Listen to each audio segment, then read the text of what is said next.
नमस्कार। आज ये वीडियो मैं हिंदी और इंग्लिश में दोनों में रिकॉर्ड करूँगा। ये इसमें मैं बात करना चाहता हूँ जैसे एमएससी या पीएचडी में क्या अपॉर्चुनिटीज़ है और पोस्ट डॉक, क्योंकि अब कई ईमेल्स आती रहती है तो कई बार आपको नहीं पता हो तो वो मैं बता देता हूँ। ऑस्ट्रेलिया में एक तो एमएससी और एमएससी के अंदर कोई भी स्कॉलरशिप नहीं है यहाँ पर। ठीक है, पहले क्लियर।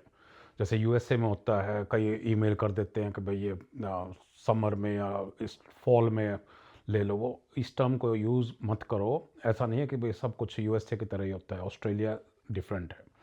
तो यहाँ पर एमएससी बिल्कुल जैसे इंडिया की तरह ही है, उसमें कोर्स वर्क भी है और वो भी है। दूसरा है एमफिल। एमफिल अलग होती है, एमफिल और पीएचडी ये दोनों रिसर्च ओनली है यहाँ पर ऑस्ट्रेलिया में। तो यहाँ पीएचडी में और एमफिल में कोर्स वर्क नहीं होता है, खाली आपकी रिसर्च होती है, तो उनके लिए स्कॉलरशिप होती है। ठीक है। दूसरा, आप डायरेक्ट अप्लाई भेजते हो ईमेल कि भाई कोई ये अवेलेबल है, तो ऐसा कुछ अवेलेबल डायरेक्ट नहीं होती है स्कॉलरशिप। अभी मेरे पास पिछले 10 साल में अभी फर्स्ट टाइम पिछले साल से 3 का मौका मिला था जिसमें मैं डायरेक्ट ले सकता था, पर उसमें भी आपको शो करना पड़ता है कि भाई वाई, मतलब क्यों तुम्हें लिया है, क्योंकि अदरवाइज ये क्वेश्चन उठता है कि भाई ठीक है, वेल डिजर्व को क्यों नहीं लिया। ठीक है, तो आपको यहाँ पर compete करना पड़ता है। वो compete इतना ईजी नहीं है, उसमें 90-80-90% आपके बारे में होगा। आपकी जीपीए कितनी है, तो कई लोगों की तो आउट ऑफ आउट होती है, 4 आउट ऑफ 4 या 10 आउट ऑफ 10, तो उसमें गोल्ड मेडलिस्ट भी होते हैं। फिर आपकी जो डिग्री एमएससी की या बीएससी की है, उसकी रैंकिंग क्या थी वर्ल्ड में, और मेरे को ऐसा लगता है कि इंडिया में कोई रैंकिंग वाली है ही नहीं, तो आप वहीं पर लूज़ कर जाते हो। फिर आपका पेपर देखते हैं, और पेपरों में भी जिस पेपर में आपके 8-10 ऑथर है और आप कहीं बीच में हो, और जब कि आप बीएससी या एमएससी स्टूडेंट हो, तो वो आपका नेगेटिव जाता है, क्योंकि हर किसी को पता है कि भाई ये सिर्फ ऐड किया हुआ है। तो मेक श्योर कि भाई आपका पेपर हो तो फर्स्ट ऑथर हो। ठीक है, और रेपुटेड जर्नल्स जिसमें इम्पैक्ट फैक्टर हो, अदरवाइज किसी को भी यहाँ पर कंसिडर नहीं होगा। तो ये है अगर आपको स्कॉलरशिप में अप्लाई करते हैं। ना कोविड से पहले बहुत ज़्यादा अपॉर्चुनिटी थी, अब कम हो गई है, और हर गवर्नमेंट ने कम कर दिया कि भाई हम अपना टैक्स पेयर का मनी तुम्हारे ऊपर क्यों खर्च करें, आप अपनी कंट्री से लेकर आओ। तो वो चीज़ें यहाँ पर थोड़ा सा आ रहा है। ठीक है। यूएसए में अभी भी आपके पास अपॉर्चुनिटी है, आप डायरेक्ट अप्लाई ईमेल करो, और वहाँ पर उनका ज़्यादा I think much cheaper fees है। ठीक है, तो वो अफोर्ड करते हैं, उनके प्रोजेक्ट में स्कॉलरशिप आती है। ऑस्ट्रेलिया में ऐसा नहीं है, और डिफरेंट स्पेशली जैसे मेरा फील्ड है, मेरी सारी फंडिंग यहाँ के फार्मर से आती है। तो ऐसा नहीं है कि भाई मैं सब कोई उठा उठा के बाहर से ले लूँ, तो वो एक रॉन्ग इम्प्रेशन भी पड़ता है। कुछ मैंने देखा, कुछ सेल्फिश बंदे भी ऐसे होते हैं कि जो पुश करते रहते हैं कि भाई लो लो, और इंडिया से आकर यहाँ पर फिर वो करते हैं कि यहाँ तो सारे इंडियंस है इस ग्रुप में, ये चीज़ है। तो वो चीज़ें थोड़ा सा आपको केयरफुल रहना पड़ेगा। अगर कोई आपको फेवर करता है तो बी रिस्पेक्टफुल। ठीक है। और ये और जो compete करोगे, एक यहाँ पर थोड़ा सा अनफेयर है जो मैं हमेशा रेज करता हूँ यूनिवर्सिटी में भी। ये कंपेयर करते हैं ऑरेंजेस विद एप्पल्स। तो मतलब क्या कि कोई बायोकेमिस्ट्री से है या बायोटेक्नोलॉजी से है, ऑलवेज उनके अच्छे पेपर होंगे, अच्छे जर्नल्स में होंगे, हाई इम्पैक्ट फैक्टर। तो उनको एग्रोनॉमी से या हमारे फील्ड में बीड साइंस से आप कंपेयर नहीं कर सकते। और उसके बाद आप अगर सेलेक्ट करते हो तो वो मेनली उन्हीं को जाएगा, क्योंकि उनका पेपर भी अच्छे इम्पैक्ट फैक्टर में। तो वो एक गलत है, आपको अलग अलग डिसिप्लिन करना चाहिए, पर उसमें I can't really do help, उसमें कुछ नहीं। तो स्कॉलरशिप का ये बता दिया है मैंने, पब्लिकेशन का भी बता दिया, इम्पैक्ट फैक्टर का भी बता दिया।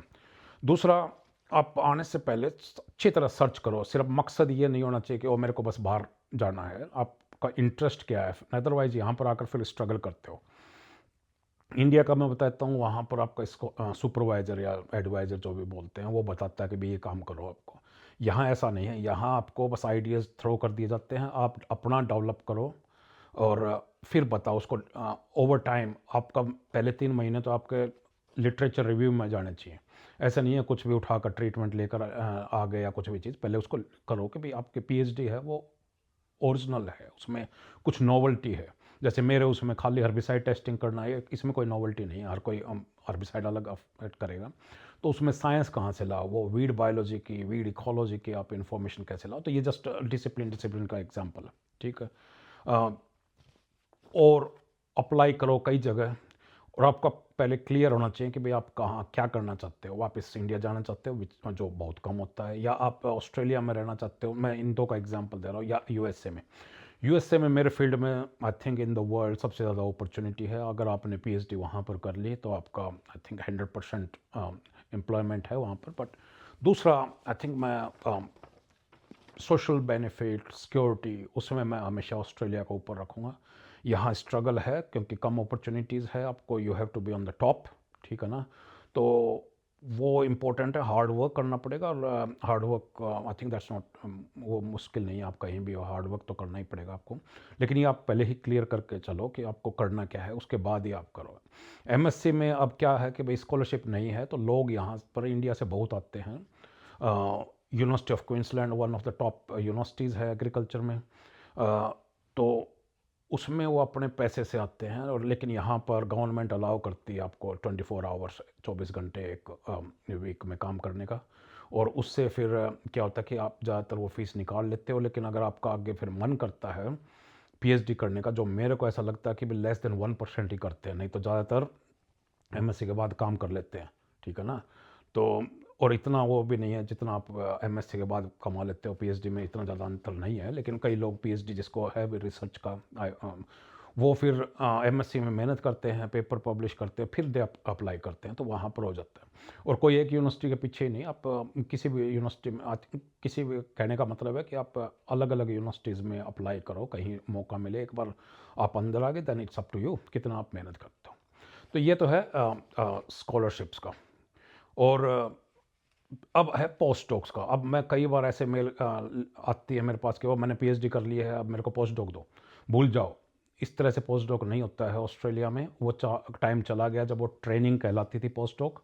और इंडिया अब वो कंट्री नहीं रहा है। एक साइड में आप डेवलप्ड कहते हो, फिर दूसरी बाहर अपॉर्चुनिटी, तो वो ऑस्ट्रेलिया भी देखता है। दूसरा, इस यहाँ पर एक जॉब है यूएसए में, अभी भी उसको ट्रेनिंग मानी जाती है। तो वो पोस्ट डॉग आपका ना मैक्सिमम वो एक्सपेक्ट करते हैं कि आप 1 साल लगाओ, 2 साल, उसके बाद आप अपना ग्रुप बनाओ। लेकिन ऑस्ट्रेलिया में ऐसा नहीं है। ऑस्ट्रेलिया में अभी भी जॉब कंसिडर होती है। इसका मतलब लोग कई बार 55-60 साल के भी पोस्ट डॉग लगे रहते हैं, क्योंकि यहाँ पर एक जॉब है।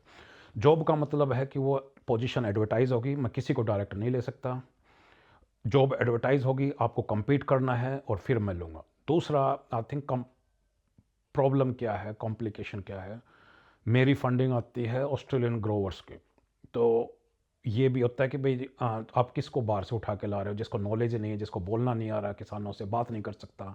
तो वो चीज़ें एक बहुत इंपॉर्टेंट है। तो आपकी कम्युनिकेशन बहुत इंपॉर्टेंट है। और बाय चांस अगर कोई मैं लेता हूँ, मेरे पास है कोई आता है जैसे, तो वो मैं एक्सपेक्ट करता हूँ पहले 3 महीने में वो रात दिन लगा दे उसको सारा अंडरस्टैंड करने के लिए।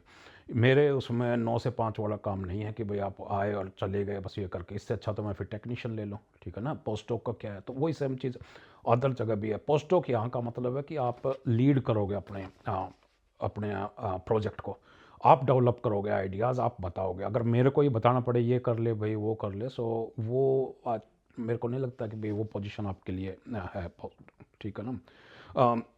लोकल नॉलेज बहुत इंपॉर्टेंट है। आपको खुद अपनी तरफ से जाना पड़ेगा, खुद प्रोएक्टिव होना पड़ेगा कि भाई जाकर मैं सीखूँ क्या यहाँ पर फार्मिंग है। कई बार लोग इंडिया से आते हैं, वो ऑस्ट्रेलियन सिस्टम में ही अपना ट्राई करते हैं कि वो इंडिया में काम करता है। अरे आप छोटे फार्म और बड़े फार्म में नहीं कंपेयर कर सकते, तो हर चीज़ वो नहीं है। यहाँ पर ज़्यादातर रेन फेड है, उसको ये चीज़ें देखनी है, ठीक है। हर्बिसाइड कैसे अप्लाई करते हैं, वो सब चीज़ अलग अलग है। यहाँ पर पानी भी इतना नहीं यूज़ करते, 50 लीटर पर हेक्टेयर में यूज़ करते हैं फार्मर, क्योंकि इतना बड़ा एरिया है। तो आपको ये सब चीज़ें थोड़ा सा लर्न करनी पड़ेगी।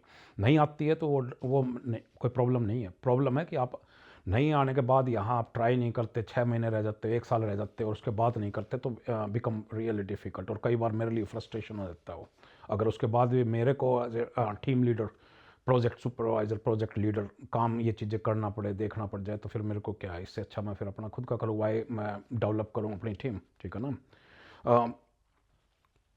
उसके बाद में कुछ 1-2 पॉइंट और थे। हाँ, दूसरा, कई लोग समझते हैं जो इंडिया में आपको बेलदार लेबर मिल जाता है, ऐसा कुछ नहीं है। अब मैं प्रोफेसर, वेरी हाईएस्ट पोजीशन है यूनिवर्सिटी में, और प्रोजेक्ट लीडर हूँ, फिर भी मेरे को कई बार फिजिकल काम करना पड़ता है। और पूरा पोस्ट डॉक में मैंने 14-15 घंटे काम किया है फिज़िकल, ये ऐसा कुछ नहीं है। और उसके बाद भी कई लेवलों में तब जाकर आपको थोड़ा सा मिलती है सफलता। तो ये नहीं है कि आप सोच के आ गए और यहाँ पर आकर बैठोगे और ऑफिस में इस तरह से भूल जाओ। मेरे को ऐसा लगता है कि भाई पोस्ट डॉक के उसमें फॉर्मल ड्रेस आपका पहनने का मौका ही मेरे ख्याल से साल में 1-2 बार आता है, क्योंकि आपको हर समय फील्ड में रहना है। और मेरे हिसाब से मैं हमेशा बोलता हूँ, अगर आप रिसर्च में हो एवरी डे, अगर आपने अपना ट्रायल नहीं देखा कि सिर्फ आप ऑफिस में बैठे हो, तो वो मेरे को नहीं लगता कि आप पोस्ट डॉक हो। पोस्ट डॉक का मतलब है कि आप अपने पीएचडी की है, उसके बाद में आप ट्रेनिंग्स ले रहे हो और आप इसमें आप अपने आप को डेवलप कर रहे हो एक नेक्स्ट लेवल के लिए। तो इसलिए इम्पोर्टेंट है कि आप प्रिपेयर रहो फिजिकल वर्क करने के लिए, ठीक है। तो आपको ऑलराउंड रहना पड़ेगा।